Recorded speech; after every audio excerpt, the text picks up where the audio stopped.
বন্ধুসকল, state perform মানে ৰাস্তাৰ কাষত এনেকুৱা কিছুমান কৰ্তব্য কৰি দেখুওৱা। মানুহে এইবোৰ কৰ্তব্য চাই আচৰিত হৈ যায়, নাইবা মানুহক সেইবোৰ কৰ্তব্য বহুত পচন্দ হোৱা, আৰু সেই কৰ্তব্যবোৰৰ বাবে কৰ্তব্য কৰাজনক কিছু পইচা দি দিয়ে।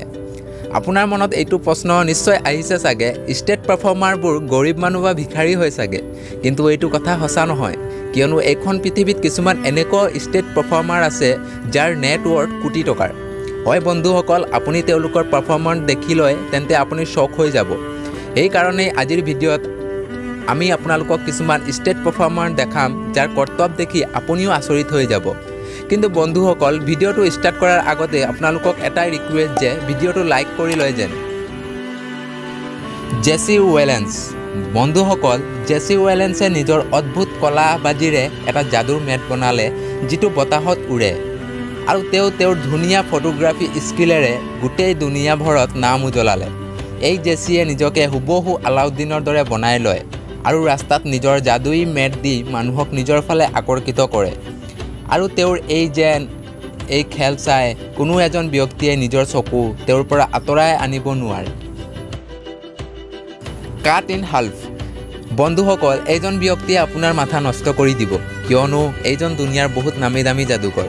এইজনে ৰাস্তাৰ মানুহক নিজৰ পাৰফৰ্মেন্সবোৰ দেখায় আৰু তেওঁৰ যাদুৰ বাবে গোটেই বিশ্ববিখ্যাত। তেওঁ কাট ইন হাল্ফবোৰ দেখি মানুহ আচৰিত হৈ যায়। তেওঁ ৰাস্তাৰ হাইডেন কেমেৰা লগাই আচৰিত ভিডিঅ'বোৰ শ্বুট কৰে আৰু ৰাস্তাত গৈ থকা মানুহবোৰ তেওঁক দেখি বহুত ভয়ো খায়।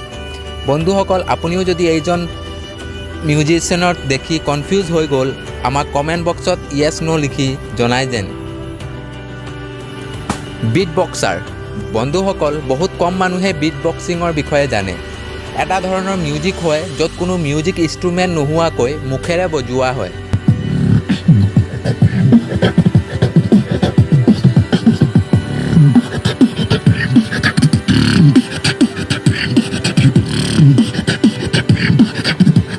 আপুনি এতিয়া যিটো শুনিলে এইটো কোনো মিউজিক ইনষ্ট্ৰুমেণ্ট নোহোৱাকৈ সম্পূৰ্ণ মুখেৰে বজাইছে। এইজনে কেইবাবছৰো কষ্ট কৰি প্ৰেক্টিছ কৰিছে।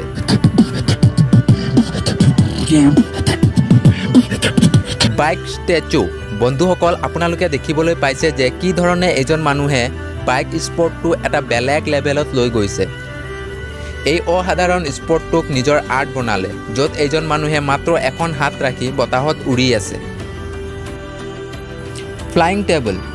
কুইক ষ্টাণ্ট বা পাৰফৰ্ম কৰিবলৈ বেছি শক্তি আৰু ফ্লেক্সিবিলিটি লাগে। এই ছোৱালীজনীৰ গাত দুয়োটাই বহু পৰিমাণে আছে।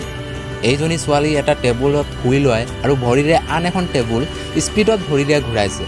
প্ৰথমতে সেই টেবুলখন ভৰিৰে ৰখাই এটা ডাঙৰ কথা।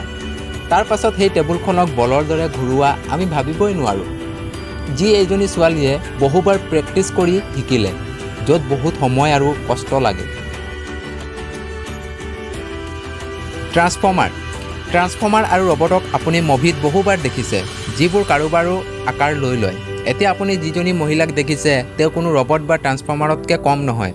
তেওঁ আচল জীৱনৰ ট্ৰান্সফৰ্মাৰ হয়, আৰু এই মহিলাজনীয়ে এটা আচল ট্ৰান্সফৰ্মাৰৰ ৰূপত এখন গাড়ীলৈ পৰিৱৰ্তন কৰি লয়, আৰু তাই এটা ৰবটৰ দৰে ৰেডি হৈ আহে আৰু আমাৰ চকুৰ পলকতে এখন গাড়ীলৈ পৰিৱৰ্তন হৈ যায়।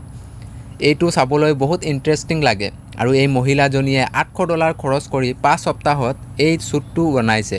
ইয়াৰ উপৰিও ইয়াৰ লগতে বহুত মেহনতো কৰিছে। Pipes music. ইলেক্ট্ৰনিক ইনষ্ট্ৰুমেণ্ট দি বহুত মানুহে বেলেগ বেলেগ মিউজিক বনায়। বহু ধৰণৰ মিউজিক ইনষ্ট্ৰুমেণ্ট লগাই মানুহে মিউজিক বনায়, কিন্তু এইজন ব্যক্তিয়ে কিছুমান পাইপেৰে বহুত বেলেগ বেলেগ মিউজিক বনায়, আৰু এইজন পাইপবোৰক এনেধৰণে পকাই লয় যাৰ ফলত মিউজিকবোৰ বহুত বেলেগ আৰু ধুনীয়া শুনা যায়। সঁচাই মানুহজনে নিজৰ টেলেণ্ট দি বহুত ভাল মিউজিক বনায়। Russian men. বন্ধুসকল, দুনিয়াত আমি বহু ধৰণৰ ষ্টেচু দেখিবলৈ পাওঁ যাক বহুত কষ্ট কৰি বনোৱা হয়। ইয়াৰ পাছত এইবোৰক চাবলৈ বহুত ভাল লাগে। এতিয়া আপুনি যিজন পাৰফৰ্মাৰক দেখিছে এইজনেও কিছু এনেকৈয়ে কৰে। তেওঁ নিজে এটা ষ্টেচুৰ দৰে থিয় হৈ যায়। তেওঁ এনেধৰণৰ এটা ষ্টেচু বনায়, দেখি এনে লাগে যেন বহুত বেছি বতাহ বলিছে বা বহুত জলদিত ক'ৰবাত যাব আছে, আৰু নিজৰ কাপোৰ টাই আৰু চুলিখিনিক এনেদৰে বনায় যেনিবা বতাহত উৰিছে, আৰু তেওঁক মাজত কোনোবাই প'জ কৰি দিলে, আৰু তেওঁ হুবহু ৰাস্তাৰ কাষত এটা মূৰ্তিৰ দৰে থিয় হৈ যায়। যাক বহুত মানুহে এটা সঁচা মূৰ্তি ভাবি লয়। বন্ধুসকল, এই ষ্টেট পাৰফৰ্মাৰৰ ভিতৰত আপোনাক কোনজন পাৰফৰ্মাৰ বেছি ভাল লাগিল আমাক কমেণ্ট কৰি নিশ্চয় জনাব। আৰু ভিডিঅ'টো যদি চাই ভাল লাগিল লাইক কৰিব, আৰু চেনেলটো এতিয়াও ছাবস্ক্ৰাইব কৰা নাই তেন্তে তলৰ ৰঙা বাটনটো টিপি ছাবস্ক্ৰাইব কৰি ল'ব, যিটো সম্পূৰ্ণ ফ্ৰী। ধন্যবাদ।